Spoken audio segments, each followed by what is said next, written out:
Rami Malek is a pretty unique voice in Hollywood, I think, because while it's hard to say he has a lot of range as an actor, he can be dangerously good if you place him in the right role. There was a little while where it seemed as if he could only go up, with his hit TV show Mr. Robot snowballing into an Oscar that everyone lamented. It's not uncommon though for someone who wins an Oscar to suffer a career dip. It's hard for me to speculate, but I guess if you win one of those things, your sense of urgency to prove yourself definitely takes a back seat. Also, like I said, Malek's a pretty niche personality to write for. He's awkward, but not really that dark, and in Hollywood stories if you're awkward it means you're about to kill someone typically. Those roles all go to Joaquin Phoenix, so Rami Malek's out to dry. Surprisingly, I think The Amateur is a good fit for him though, if only the story had gone in another direction. While it had a pretty unique character, the story suffered from genericism that could have used a little extra gas. The Amateur is a story of a decoder who gets in a wrestling match with the CIA for their refusal to look into the death of his wife. Losing his patience, he blackmails them into giving him training and sets himself up for a chase he doesn't know if he's prepared for.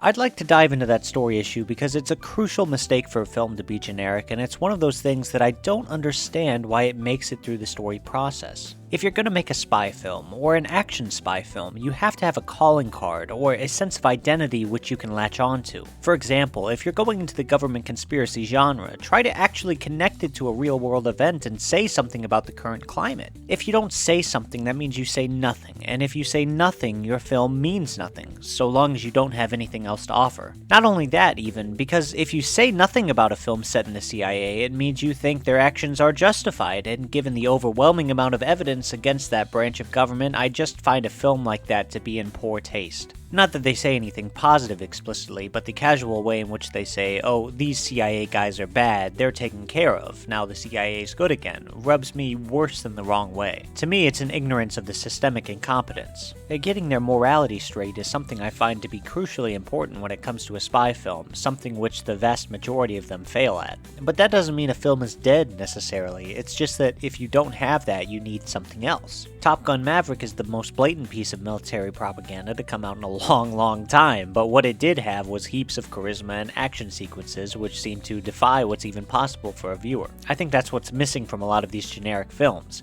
Ambition. To me, every great film has to be ambitious in some way, shape, or form. If you're not ambitious with your ideas, you need to be with your action. If not that, then your charisma or your uniqueness. Typically, not every idea works when you're putting a project together, so if you strive for the best, then maybe you just fall down to really good. If you start with trying to make something pretty good, you may just fall into mediocre. And that's what this was, really, a pretty mediocre film. It didn't have anything to gravitate towards, but at the same time it didn't make any bafflingly stupid decisions. I think what really ended up saving it from a junky fate was the amount of talent that they had in the roles, these actors which can elevate any scene they put their mind to. Whatever role you put John Barenthal in, even if it's a bad one, he's going to bring some level of ability and charm. Lawrence Fishburne is much the same. While I am unconvinced by his character motivation, at least he brought a little of his personality. Rami Malek, while this clearly wasn't his best role, proves that he feels comfortable as a leading man. But this movie has a clear, fundamental issue with the script which cannot be ignored. The dialogue is trite and predictable, characters never get to be fully explored, the conflict loses steam, and the moral issues of Malek are glossed over at best. I have editing issues here as well because with 30 minutes of fat trimmed, at least you could have captured some sense of urgency. At 2 hours, this film certainly drags on a little long. There's just a collection of issues which make it difficult to latch onto the characters. They don't really give you anything to be excited about. And I know I said the acting was good, but I think there was one crucial way that it wasn't, and it's in a part of the film that centers the entire story. The inciting incident of this film is that Rami Malek's wife is killed, and through his love for her, he makes all of these decisions which cannot be undone. That's a fair enough motivation, dead wife. It relies very strongly on the connection between the two of them. In the case of both of these actors, it sets them up to fail because it put both of them in a position which is not their strength. Rachel Brosnahan, who I haven't brought up until now, plays the dead wife and is also an incredible actress in The Marvelous Mrs. Maisel. What makes her so great, though, is her spunk, her dialogue, her personality. In this film, she gets none of that. She just plays this helpless, docile person that exists to be motivation for Malek.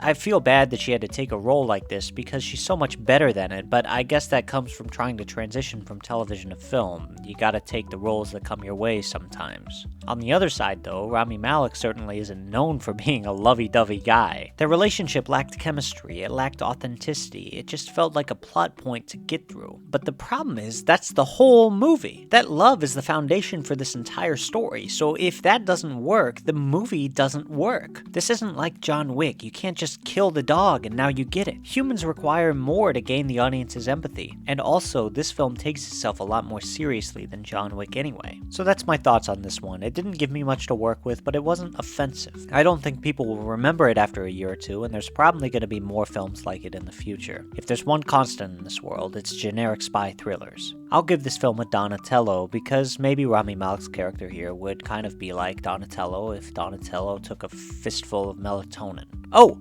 Actually, there is one serious positive I have. The acting of Michael Schulberg is electric in this movie. Seriously, the moment he shows up, it's like the atmosphere of the whole film changes. It's especially good because the scene he's in is so stupid, but he brings it in a way where I gained a ton of respect for him as a performer. He's really the definition of an actor elevating the script. I felt like he was the one guy that put in the work, got in tune with his character, and executed as if it was an Oscar-winning drama. Again, it didn't work exactly because the scene was poorly written, but still, that effort means something. Anyway, that's the end of my video then. Before I go, I just want to say a quick thank you for watching this video. It means a lot, especially for a small channel, for you to like and subscribe or to comment. Whether you liked the video or didn't, I just feel happy that you decided to watch as much of it as you did, and if you want more videos like this, there's a whole library of film reviews that you may want to check out. So if you liked this movie, if you didn't like this movie, let me know what you think. I know many members of my audience are far smarter than I am, so I'm always looking for more interesting ways to analyze media. And in the meantime, I will see you in the next video, and I wish you the best on your demons today.